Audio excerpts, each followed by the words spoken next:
Josslyn, the flash drive, and the bomb sitting in Carly's kitchen drawer. Let us start with Carly, because Carly has made a decision that she may deeply regret, and the person most likely to force her hand on it is someone she loves more than almost anyone in the world. Here is the situation. Brick handed Carly a flash drive. On that flash drive is information, damaging, potentially relationship-ending information about Valentin and the things he has buried in his past. Brick was very clear about what he believed Carly would eventually do with it. He is convinced that once she looks at what is on that drive, it will be impossible for her to stay with Valentin. Whatever is on it, it is serious enough that Brick felt compelled to put it directly into Carly's hands. And what did Carly do with it? She tucked it into a kitchen drawer and has not looked at it since. Now that choice tells you a lot about where Carly is emotionally right now. She is not ready to know. She does not want to look at something that might confirm fears she is already working hard to push down. There is a version of Carly that loves what she has with Valentin and is choosing, consciously or not, to protect that by simply not opening the drawer. But here is the complication walking back through the front door. Josslyn is home. Josslyn is not the same young woman who left Port Charles to go off and build her WSB career. She came back trained, sharp, instinctively alert to anything that looks out of place or significant. Her first instinct when she notices something unusual is not to walk past it. It is to investigate. That is who she is now. That is what her training built into her. So picture this. Josslyn rummaging around in the kitchen for something completely ordinary. And there in the drawer, something that does not belong. A flash drive sitting where flash drives do not usually live. Her hand closes around it. Her brain starts working immediately. Now here is the layer that makes this so dramatically rich. Josslyn is the one who made Valentin's return to Port Charles possible in the first place. She worked out the deal that freed him. She did that specifically to protect Carly, to make sure her mother was not legally tied to a fugitive, not at risk of going down for sheltering someone the law was hunting. Josslyn sacrificed something to keep Carly safe. She did not do it because she is rooting for Carly and Valentin as a couple. She did it because Carly is her mother, and her mother's freedom matters more than anything else. Which means if Josslyn opens that flash drive and finds something that tells her Valentin is dangerous to Carly in a different way, not legally but personally, morally, in terms of the life Carly would be walking deeper into, Josslyn is not going to quietly put it back in the drawer and pretend she did not see it. She is going to go straight to Carly. And Carly is going to be forced into the position she has been carefully avoiding. The information she did not want to look at is suddenly sitting right in front of her, presented by her own daughter, impossible to ignore. Whatever Brick uncovered about Valentin's history, whatever crimes or decisions are buried on that drive, Carly is going to have to face them. And if what is on it is as damaging as Brick believes, this could be the thing that ends what Carly and Valentin have built together. There is a beautiful and painful irony sitting at the center of the story. The person who gave Valentin his freedom could also be the person who takes him out of Carly's life. Josslyn, trying to protect her mother, may end up dismantling the very relationship she made possible. She would not do it out of cruelty. She would do it out of love. But the result would be the same. The flash drive is in the drawer. Josslyn is home. And the clock on that secret is ticking louder than ever. Nenah and Brennan, and why Port Charles is rooting for this one. Now, let's talk about something that is genuinely making people feel things in a way they were not entirely expecting, because the conversation around Nenah and Brennan has taken on a life of its own, and it deserves a real, honest look. Nenah has had a complicated road when it comes to love. That is the gentlest way to put it. She has been through relationships that started with real promise and ended in wreckage. She has been the villain in some of those stories and the victim in others, and sometimes both at the same time. Port Charles has not always been kind to Nenah when it comes to matters of the heart, and Nenah has not always made it easy for people to root for her. But something is shifting, and Brennan appears to be at the center of that shift. What fans are responding to when they watch Nenah and Brennan together is something that is surprisingly hard to manufacture on a soap opera, genuine, unforced chemistry. The kind that does not feel like the writers decided two characters should be together and then constructed scenes to make it happen. It feels like two people who actually spark off each other in a way that is natural and a little surprising and genuinely watchable. That kiss at the bar? People are still talking about it. The electricity in that moment landed in a way that had viewers sitting up straighter. And what followed in the comments and the fan conversations afterward was a very interesting split of reactions, all of them, even the more skeptical ones, suggesting that people are paying close attention to this pairing. Some fans are fully on board, pointing to the way Brennan brings out a different side of Nenah, lighter, less guarded, more willing to be genuinely funny and present rather than performing for someone else's expectations. There is an observation circulating that these two are not hiding pieces of themselves to impress each other, that what you see between them feels honest in a way that Nenah's relationships have not always felt. That is a meaningful thing.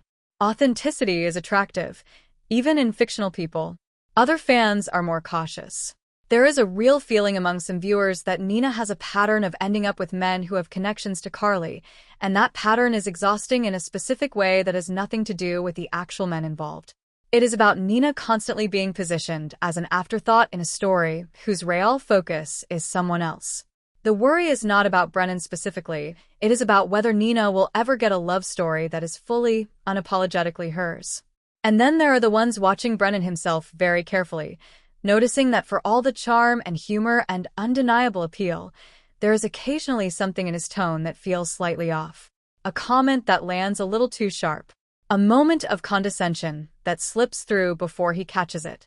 Nenah saved this man's life. Whatever else is true between them, that fact sits there, and how Brennan treats that reality, whether he honors it fully or lets it become something he takes for granted, is going to tell us a great deal about who he really is. What is clear is that Nenah deserves this. She deserves someone who sees her clearly, who is not using her as a stepping stone or a convenience, who brings genuine joy into her life rather than another chapter of chaos. Whether Brennan is that person in the long run remains to be seen. But right now, in this moment, Port Charles is watching these two with real investment. And that is a gift for a character who has spent a lot of time being the one the audience loves to be frustrated with rather than simply loves. Stay with this one.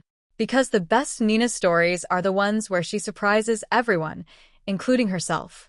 The moment at the dock, and everything that led up to it. And now, the moment that the entire summer has been building toward. Because we have the full picture now. Every scene, every conversation, every choice that led to Nenah standing behind Drew's wheelchair at the edge of that dock. And laying it all out from beginning to end makes it even more gripping than the individual pieces suggested. It started as what looked like an ordinary day. Willow, Nenah, Rocco, Scout, and Drew were all at the boathouse. Then Jason and Danny came back from their trip. Jason wanted to talk with Willow, specifically about the living arrangements for Danny and Scout, a conversation that was already loaded before it even started. Willow put him off, claiming she was too busy. But Jason noticed something. He noticed the way Willow asked Nenah to bring Drew home while she headed to the office. Something about that exchange snagged his attention. Meanwhile, something genuinely touching was happening near the water. Scout told Drew how much she wanted the family to get along. How much she loved having Danny around. She asked her father to reconsider. And Jason, moved by what his daughter was trying to do, told Drew something that actually mattered, that the two of them needed to set aside whatever was between them for the sake of their children. Not for themselves. For Scout and Danny. Then Jason pulled Rocco aside. He sat with the teenager in the solarium and told him something generous and protective, that if the WSB came after Rocco because of what Danny had revealed, Jason would take full responsibility. He reminded Rocco that Rocco had saved lives that night, including his and Britt's. He told Rocco to find a way to move forward. And then, quietly, he said he was trying to do the same thing himself. That one line reveals everything about where Jason is right now. Not healed. Not resolved. Trying. Moving forward one careful step at a time. Back in the medical world, Elizabeth went to Willow's office and pushed her on something important. Why had she not yet arranged for Drew's communication device? The device that would have given Drew back his ability to speak to people properly, to be heard, to participate in conversations without depending on whoever happened to be in the room. Willow had an answer for Elizabeth, but it was not the truth. She blamed unresolved tension between herself and Drew. She said she did not want difficult conversations happening through a device. She agreed to have it installed the following week, and Elizabeth left satisfied. Then the phone rang. It was Brennan. He told Willow the one thing she had been dreading hearing. He could not find the black box. There was no leverage against Drew. Everything Willow had been counting on to keep Drew silent was gone. Brennan did offer something else. He offered to put Willow and the children on a plane that night. New identities, a fresh start, disappearing completely. Willow called Nenah immediately with the news and invited her to come with them. Running. That was the plan now. But before any of that could happen, Chase arrived at Willow's office to bring her in for questioning in connection with the Sidwell case. Just as she was heading out the door to flee, there was Chase, doing his job, following the right instinct, catching her at exactly the worst possible moment for her escape plan. And back at the boathouse, the children had gone to meet Alexis, leaving Nenah alone with Drew. His wheelchair was positioned at the top of the dock. Nenah tried to reach Brennan, leaving a frantic message asking whether Willow was right. Was the leverage truly gone? Was there nothing left to hold over Drew? She never got her answer, because as she was unlocking the wheels on Drew's chair, the mechanical act of getting ready to move him, Drew spoke. Clear as anything. Looking right at her. What's wrong, Nenah? Get some bad news. And Nenah, gathering every last piece of composure she had, looked back at him and said, Bad for me. Worse for you. And she pushed. The wheelchair went into the lake. Drew went with it. Meanwhile, across town, Britt walked around a corner at the hospital and stopped in her tracks. Because coming through those doors, larger than life and undeniably present, was Jason. That reunion, complicated, loaded, uncertain in all the ways that matter, is going to unspool in its own time. But in this moment, she was simply thrilled. Whatever comes next between them, that first sight of him was everything. And Valentin made his move with Brennan, offering to return the black box in exchange for something valuable to him. A trade. The kind of deal that sounds clean and simple until you remember that in Port Charles, nothing with those two men is ever actually either of those things. Drew is in that water. Willow is walking into the police station. The black box is changing hands.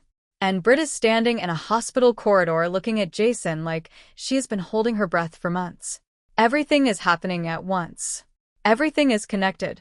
And every single thread is pulling towards something that Port Charles is absolutely not prepared for.